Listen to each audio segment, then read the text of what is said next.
Welcome students, कैसे हैं आप सभी लोग। आपका अपने चैनल क्विक स्मार्ट टिप्स में बहुत बहुत स्वागत है।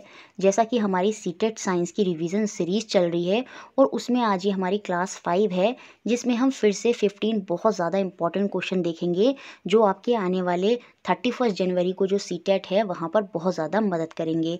तो आइए शुरू करते हैं आज की क्लास और देखते हैं पहला question. Fat is completely digested in the, और जितने भी मेरे स्टूडेंट हैं पहले भी मुझसे पढ़े हैं तो उनको इसका आंसर ज़रूर पता होगा। वसा का पूर्ण रूप से पाचन जिस अंग में होता है, बताइए वो कौन सा अंग है। तो यहाँ पर सीधा सा आंसर हो जाएगा स्मॉल इंटेस्टाइन, शुद्रांत। वहाँ पर ही जाकर जो आपका फैट है, वसा है, या फिर जितने भी और अदर सब्सटेंसेस हैं वो भी जाके आपके स्मॉल इंटेस्टाइन में फाइनल रूप से क्या हो जाते हैं, पच जाते हैं। और वहाँ से आपके ब्लड में जो है ब्लड स्ट्रीम में जो आपके एंजाइम्स वगैरह हैं वो क्या हो जाते हैं, स्रावित हो जाते हैं, ट्रांसफ़र हो जाते हैं। तो ऑप्शन नंबर सी यहाँ पर बिल्कुल सही है। नेक्स्ट क्वेश्चन देखते हैं। विच of the following statement is incorrect. निम्नलिखित में से कौन सा कथन गलत है। और ये क्वेश्चन बहुत ज़्यादा इंपॉर्टेंट है। The tongue help in mixing food with saliva. जो जीभ होती है वो लाला ग्रंथि को भोजन के साथ मिलने में सहायता करती है। Digestion of starch start in stomach. The gall bladder temporary store bile. जो पित्ताशय होता है वो पित्त रस को थोड़े समय के लिए भंडारित करता है। और जो रूमिनेंट होते हैं वो स्वेलोड ग्रास को वापस अपने मुंह में लेकर आते हैं और उसको च्यू करते हैं सम टाइम के लिए। तो बताइए कौन सा कथन यहाँ पर गलत है। देखिए, टंग तो हमारी हेल्प करती है खाने को मिक्स करने में, जो हमारा सलाइवा होता है, जो हमारी लार होती है उसके साथ। तो ये बात तो सही है।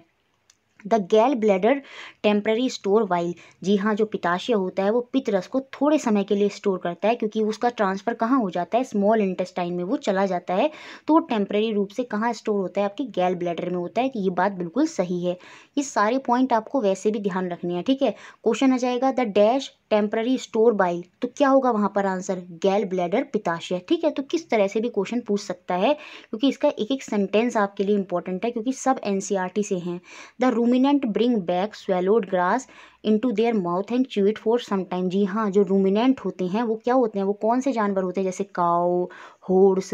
तो पूछ सकता है पहले तो रूमिनेंट क्या है। तो रूमिनेंट जो काऊ हॉर्स होते हैं ये क्या करते हैं, पहले तो भोजन को ले लेंगे, ठीक है। उसको पहले जैसे घास वगैरह है उसको स्वेलो कर लेंगे, उसको चबा लेंगे, थोड़े समय के लिए ले लेंगे। फिर जो उनके पेट के अंदर स्टमक है वहाँ से उसको वापस लाते हैं और फिर से उसको च्यू करते हैं। तो ऐसे एनिमल आपके रूमिनेंट होते हैं। तो ये बात भी सही है। तो जो गलत क्वेश्चन है, जो गलत ऑप्शन है, वो यहाँ पर ऑप्शन नंबर सेकंड होने वाला है। Digestion of the starch start in the stomach. मंड का पाचन अमाशय में प्रारंभ होता है। जी नहीं, जो हमारा मंड का पाचन है, स्टार्च का पाचन है, वो आपके वकल कैविटी, आपके माउथ से ही स्टार्ट हो जाता है। वहाँ पर जो स्टार्च है वो आपकी कार्बोहाइड्रेट में जो होती है, जैसे आपका माल्टोज है ना, उस चीज़ में कन्वर्ट हो जाती है। शुगर, शकरा में जो है वो वहाँ पर कन्वर्ट हो जाती है। तो ऑप्शन नंबर सेकंड यहाँ पर गलत है। ये स्टमक नहीं होगा, यहाँ पर क्या होगा, वकल कैविटी या फिर आपका माउथ, ठीक है। नेक्स्ट क्वेश्चन देखते हैं, question number third. Which part of digestive canal is involve in killing of bacteria. बहुत इंपॉर्टेंट क्वेश्चन है। आहार नाल का कौन सा भाग जीवाणुओं को नष्ट करता है, बताइए। जो हमारी डाइजेस्टिव कनाल है उसका कौन सा भाग है जो हमारे बैक्टीरिया को नष्ट करता है। तो यहाँ पर जो आंसर हो जाएगा वो आपका ऑप्शन नंबर ए हो जाएगा, स्टमक हो जाएगा, अमाशय हो जाएगा। क्यों, क्योंकि अमाशय के अंदर एक आपका एसिड होता है HCl, हाइड्रोक्लोरिक एसिड, और वो क्या करता है, वो बैक्टीरिया को नष्ट कर देता है। तो आंसर आपका ऑप्शन नंबर ए होगा। नेक्स्ट क्वेश्चन देखते हैं, question number 4। Which of the following statement is not correct. निम्नलिखित में से कौन सा कथन सही नहीं है। देखिए स्टूडेंट, अगर वीडियो अच्छी लग रही है तो लाइक सब ज़रूर कर दें और शेयर ज़रूर करना है। Forest protect the soil from erosion. जी हाँ, जो फॉरेस्ट होते हैं वो सॉइल को बचाते हैं, क्योंकि जो उसकी जड़ें होती हैं फॉरेस्ट की, वो सॉइल को, जो मिट्टी होती है उसको रोक कर रखती हैं। तो वो उसके जो क्या होता है, उसका जो अपर्दन होता है, जो सॉइल है जो उड़ जाती है, बह जाती है, उससे वो बच जाती है, ठीक है। तो फॉरेस्ट उसमें मदद करते हैं, ये बात तो सही है। Plant and animal in a forest are not dependent on one another. यही क्वेश्चन यहाँ पर, सॉरी यही ऑप्शन यहाँ पर गलत हो जाएगा। जो वन में पादप और जंतु होते हैं वो एक दूसरे पर निर्भर होते हैं पूरी तरह से। जैसे जो शेर है वो आपका हिरन को खा रहा है, हिरन जो है वो घास को खा रहा है ना। इस तरह से मतलब सारे जो है ना एक दूसरे पर डिपेंडेंट होते हैं वहाँ पर। और ये बोल रहा है नॉट डिपेंडेंट, तो यही ऑप्शन यहाँ पर गलत है। और क्वेश्चन में ये पूछ रहा था कि कौन सा स्टेटमेंट करेक्ट नहीं है, करेक्ट नहीं है, तो वो यही हो जाएगा, यही स्टेटमेंट यहाँ पर करेक्ट नहीं है। बाकी forest influence the climate and water cycle, जो वन होते हैं वो जलवायु और जल चक्र को प्रभावित करते हैं। जी हाँ, फॉरेस्ट तो बहुत ज़्यादा रिस्पॉन्सिबल होते हैं हमारे क्लाइमेट के लिए। फॉरेस्ट की कटिंग से क्या हो रहा है, ग्रीन हाउस इफेक्ट बढ़ता जा रहा है, जो हमारी पृथ्वी का है ना, कार्बन डाइऑक्साइड की मात्रा बढ़ रही है। तो ये चीज़ें हैं, तो वो क्लाइमेट और वाटर साइकिल में बहुत ज़्यादा मददगार होते हैं आपके forest. Soil help forest to grow and regenerate, मृदा जो होती है वनों की वृद्धि और पुनर्जनन में सहायता होती है। जी हाँ, क्योंकि सॉइल में बहुत सारे खनिज मिनरल होते हैं जो पौधों को, जो पेड़, जो फॉरेस्ट होते हैं उनको वृद्धि में, उनके ग्रो करने में और उनको रीजनरेट करने में बहुत ज़्यादा मदद करती है सॉइल। तो ये बात भी सही है, तो ऑप्शन नंबर सेकंड यहाँ पर गलत है। नेक्स्ट क्वेश्चन देखते हैं जो कि बहुत इंपॉर्टेंट है। Assessment as learning in science means, एक क्वेश्चन असेसमेंट से पक्का आना है, या तो असेसमेंट ऑफ लर्निंग होगा, या असेसमेंट फॉर लर्निंग होगा, या फिर असेसमेंट एज लर्निंग होता है। ये आपने CDP में भी बहुत अच्छे से पढ़ा होगा। Assessment as learning in science means, विज्ञान में सीखने जैसे आकलन का क्या मतलब होता है। यहाँ पर हम अपने खुद का आकलन करते हैं, सेल्फ असेसमेंट करते हैं। तो ऑप्शन नंबर बी यहाँ पर सही होगा, स्वयं आकलन। जब हम अपने आप को खुद से जांचते हैं कि हमें कितना आता है कितना नहीं, तो वो असेसमेंट एज लर्निंग होती है। और बाकी जो साइंस में असेसमेंट फॉर लर्निंग होती है वो बहुत अच्छी होती है, क्योंकि असेसमेंट फॉर लर्निंग में क्या होता है, आप बीच बीच में बच्चों का फीडबैक लेते रहते हैं और जो कमियां होती हैं उनको हैंड टू हैंड दूर करते रहते हैं। तो असेसमेंट फॉर लर्निंग जो होता है वो साइंस में अच्छा होता है। बाकी असेसमेंट एज लर्निंग में आप खुद का स्वयं का आकलन करते हैं। तो ऑप्शन नंबर बी यहाँ पर सही है। नेक्स्ट क्वेश्चन देखते हैं, क्वेश्चन नंबर 6, और ये क्वेश्चन मैंने पहले भी कराया है। There are 2 planet in our solar system whose period of revolution around the sun are less than those of earth. देखिए क्वेश्चन बड़ा सा करके दे दिया, लेकिन क्वेश्चन है बहुत सिंपल। हमारे सौर परिवार में ऐसे 2 ग्रह हैं जिनका सूर्य के चारों ओर जो परिक्रमण काल होता है वो हमारी पृथ्वी के परिक्रमण काल की तुलना में छोटा होता है, परंतु जो उनका घूर्णन काल है वो पृथ्वी के घूर्णन काल से बड़ा होता है। और हमें इन ग्रहों का, हमें इन प्लैनेट का नाम बताना है कि जिनका रिवॉल्यूशन टाइम तो कम है लेकिन रोटेशन टाइम ज़्यादा है। तो जो देखिए अर्थ जो है 365 दिन में चक्कर लगाती है, उसके बाद जो है रिवॉल्यूशन टाइम जो सन का चक्कर लगाते हैं उसे हम परिक्रमण बोलते हैं, रिवॉल्यूशन बोलते हैं। जैसे जैसे बढ़ते चले जाते हैं, जैसे सबसे पहले आपका क्या आता है, सबसे पहले आपका क्या आता है, मरकरी आता है, फिर वीनस आता है, फिर है ना, फिर आपकी अर्थ आती है, फिर आपका मार्स आता है। तो रिवॉल्यूशन टाइम ऐसे ही जो है ऑर्डर में बढ़ता चला जाता है। अर्थ के बाद मार्स का ज़्यादा टाइम लगेगा, है ना, क्योंकि दूरी बढ़ती जा रही है। तो एक तो रिवॉल्यूशन टाइम जिसमें कम लगेगा, तो वो सीधी सी बात है, अर्थ से पीछे वाले 2 ही हैं, मरकरी और वीनस। तो यहाँ पर जो आंसर हो जाएगा वो आपका ऑप्शन नंबर 4 ही होगा, मरकरी और, सॉरी यहाँ पर तो मरकरी और सैटर्न लिखा है, तो ऑप्शन नंबर ए यहाँ पर सही होगा। मरकरी और वीनस, बुध और शुक्र, इनका जो परिक्रमण काल है वो पृथ्वी से कम है, क्योंकि ये सन के ज़्यादा नज़दीक हैं, बल्कि जो इनका रोटेशन होता है वो बहुत ज़्यादा होता है। अब आप मुझे कमेंट बॉक्स में बताएंगे, ये काफ़ी बार आपने कॉम्पिटिटिव एग्जाम में भी पढ़ा होगा, मरकरी का जो रिवॉल्यूशन टाइम होता है, जो सूर्य का चक्कर लगाना होता है, वो कितने दिन में वो चक्कर लगाती है, ज़रा मुझे बताइए कमेंट बॉक्स में, ठीक है। नेक्स्ट क्वेश्चन देखते हैं अब हम, क्वेश्चन नंबर 7 जो कि पेडागोजी से ही है। Anu took her class 8th children to field trip. Science में फील्ड ट्रिप बहुत अच्छी होती है। Which of the following could be the most appropriate objective for this activity. Anu teacher है क्लास 8th की और वो शैक्षिक भ्रमण के लिए अपने बच्चों को लेकर जाती है बाहर। तो इस क्रियाकलाप में हमें बताना है कि वो ऐसा क्यों कर रही है, उसके पीछे इसका क्या उद्देश्य हो सकता है, ये हमें यहाँ पर बताना है। To encourage interaction among children. जी हाँ, बच्चों के मध्य अंत क्रिया को प्रेरित करता है। जो बच्चे एक दूसरे को जानते नहीं हैं वो एक दूसरे को जानते हैं, और वो भी जानना बहुत ज़रूरी होता है, तो ये वो उसके लिए भी इम्पोर्टेंट होगा। It promote process skill. जब भी साइंस में प्रोसेस स्किल कहीं लिखा हुआ आ जाए तो याद रखना वो ऑप्शन हमेशा अच्छा होता है, ये याद रखना है आपको। तो it promote process skill through concrete experience. यह ठोस अनुभवों के द्वारा प्रक्रिया कौशल को बढ़ावा देता है। जैसे अगर आपको बताना है बच्चे को कि फसल कैसे उगाई जाती है, तो आप फील्ड ट्रिप पर ले गए और वहाँ पर जाकर आप बच्चों को स्टेप बाय स्टेप दिखा रहे हैं, तो वो प्रोसेस हो गया। तो प्रोसेस स्किल बहुत बढ़िया है और वो फील्ड ट्रिप के माध्यम से हो सकता है, ठीक है। जैसे घर बन रहा है तो वो कैसे बनता है, वो सारा प्रोसेस बच्चों को दिखा रहे हैं, फैक्ट्री में लेकर जा रहे हैं, तो वो सारी चीज़ें इसमें आ जाती हैं। और भी बहुत सारी चीज़ें होती हैं प्रोसेस स्किल के अंदर, लेकिन फील्ड ट्रिप में यही होगा, ठीक है। It enhance observation skill among the student, यह है बच्चों के अवलोकन कौशल को बढ़ाता है। जी हाँ, देखिए साइंस में ऑब्जर्वेशन बहुत ज़्यादा है, इंपॉर्टेंट है, क्योंकि बच्चे देख कर सीखते हैं। बच्चे देखते हैं अच्छा फसल ऐसे उगाई जा रही है, पहले हमने ये करना है, फिर उसके बाद ये स्टेप है।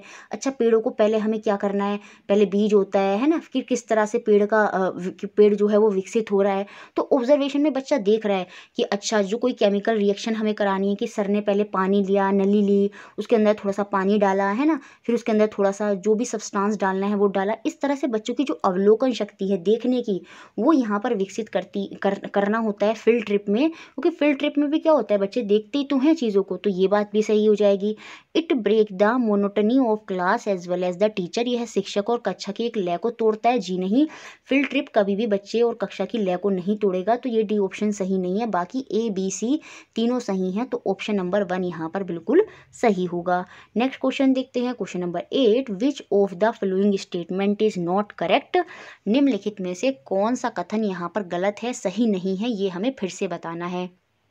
An electric bell is an electromagnet, और ये मैंने आपको प्रॉपर्टी ऑफ, जहाँ पर हमने विद्युत की प्रॉपर्टीज़ पढ़ी थी टॉपिक में, वहाँ पर हमने इन सबको अच्छे से समझा था।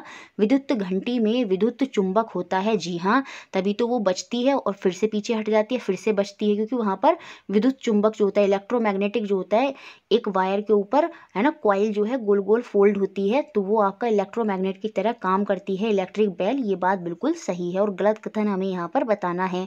N electromagnet is just like as a bar magnet and it can attract iron piece only, जी हाँ, ये बात भी सही है। विद्युत चुंबक एक चुंबक की तरह ही होती है, और ये लोहे के टुकड़े को अपनी ओर आकर्षित कर सकता है केवल, जी हाँ, बाकी किसी चीज़ को ये अपनी ओर आकर्षित नहीं करेगा। कॉम्बिनेशन ऑफ 2 और मोर सेल इज कॉल्ड बैटरी, जी हाँ, 2 और मोर जो सेल होते हैं, आपने बैटरी देखी होगी, टॉर्च के अंदर क्या होता है, 2 से या ज़्यादा सेल होते हैं, तो वो आपकी बैटरी होती है, तो ये बात भी सही है। An electromagnet does not attract a piece of iron, यही बात गलत है, क्योंकि इलेक्ट्रोमैग्नेट तो आपका एक चुंबक की तरह कार्य करता है, और जब कोई चीज़ चुंबक की तरह कार्य कर रही है तो वो आयरन को अट्रैक्ट करेगी, और ये यहाँ पर बोल रहा है कि उसको अट्रैक्ट नहीं करती, तो ऑप्शन नंबर 4 ही यहाँ पर गलत होगा। Next question, question number 9, in human being after fertilization the structure which get embedded in the wall of uterus is, मानव में निषेचन के पश्चात जो संरचना गर्भाशय की भित्ति में अंत स्थापित होती है वह क्या होती है, ये हमें यहाँ पर बताना है। देखिए सबसे पहले मेल और फीमेल गैमेट क्या होता है, फर्टिलाइजेशन करते हैं, उससे बनता है आपका जाइगोट, ठीक है। फिर वो जाइगोट जो है फिलोपाइन ट्यूब के माध्यम से होते हुए फीमेल के यूट्रस में पहुँचता है, और वहाँ पर जाकर किस तरह का रूप ले लेता है, तो वो वहाँ पर जाकर एम्ब्रियो में कन्वर्ट हो जाता है, तो ऑप्शन नंबर बी ही यहाँ पर सही होगा।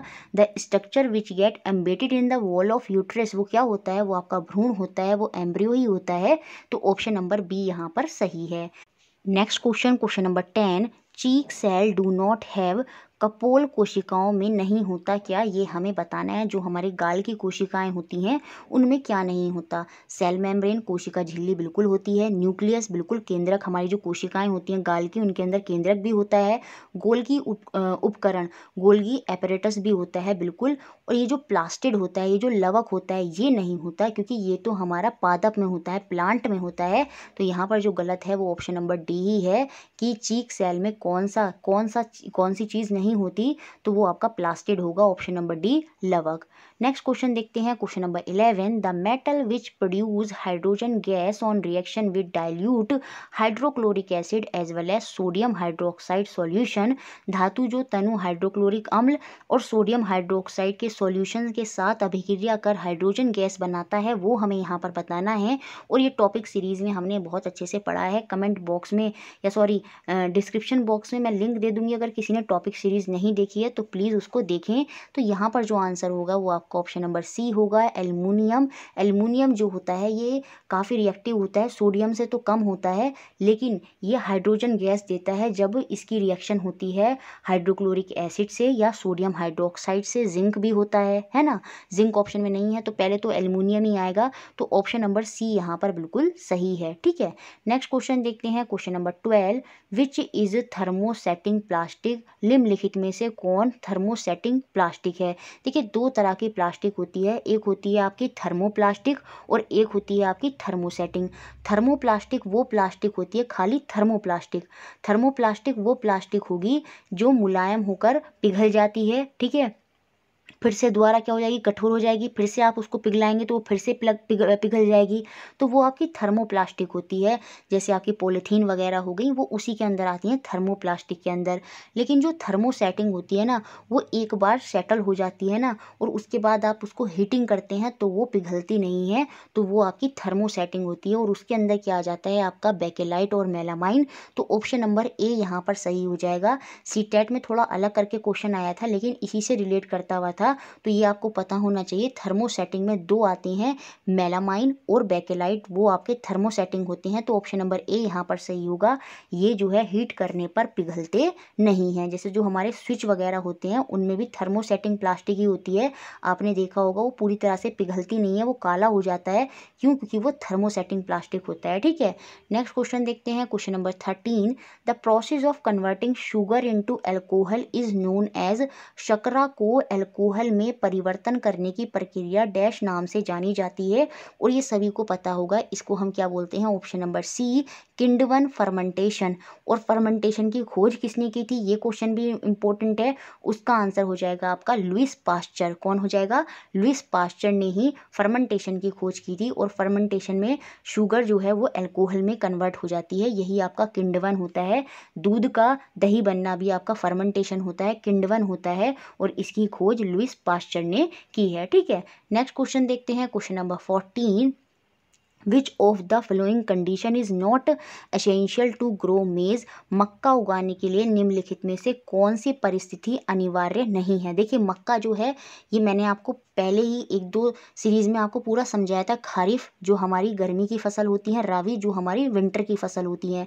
तो ये जो मेज़ है वो हमारी कौन सी फसल है? पहली बात तो खारिफ गर्मी की फसल है ना। जैसे इसमें और क्या क्या जाएंगे, आपकी ग्राउंड नट, मूंगफली, है ना, और आपकी जो कपास है, जो वो रुई होती है, वो भी आपकी गर्मी की फसल खारिफ की क्रॉप होती है। तो ये जो मेज़ है गर्मी की फसल है। तो बताइए कौन सी कंडीशन, कौन सी कंडीशन इसके लिए ज़रूरी नहीं है?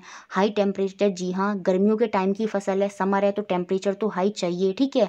यहाँ पर क्या होना चाहिए? ह्यूमिडिटी होनी चाहिए, जी हाँ, थोड़ी आर्द्रता होनी चाहिए, क्योंकि जून जुलाई के समय में क्या होती है? ह्यूमिडिटी होती है, आर्द्रता होती है, ताकि जो पानी है वो आसानी से उड़े ना, वहीं पर रहे। रेनफॉल, जी हाँ, जो धान वगैरह होता है, जो आपका क्या होता है, चावल होता है, वो आपका खरीफ क्रॉप ही होता है। मेज़, मक्का, मक्का के टाइम का ही होता है, और उसे पानी भी ज़्यादा चाहिए होता है। तो सेम ऐसे ही जो मक्का होता है उसको भी पानी ज़्यादा चाहिए होता है, तो रेनफॉल भी चाहिए होगी। तो यहाँ पर जो गलत आंसर हो जाएगा, जो एसेंशियल नहीं होगा, वो होगा लो टेम्परेचर, निम्न तापमान, क्योंकि गर्मी की फसल है तो निम्न तापमान यहाँ पर नहीं होगा। तो ऑप्शन नंबर सी यहाँ से बाहर हो जाएगा। अब आप लोग मुझे बताएंगे कमेंट बॉक्स में, मक्का का सर्वाधिक उत्पादक राज्य कौन सा है, ठीक है। ये आपको बताना है, जीएस का क्वेश्चन हो जाएगा कि मक्का का सर्वाधिक उत्पादक राज्य कौन सा है। नेक्स्ट क्वेश्चन देखते हैं, क्वेश्चन नंबर 15, जो कि लास्ट क्वेश्चन है।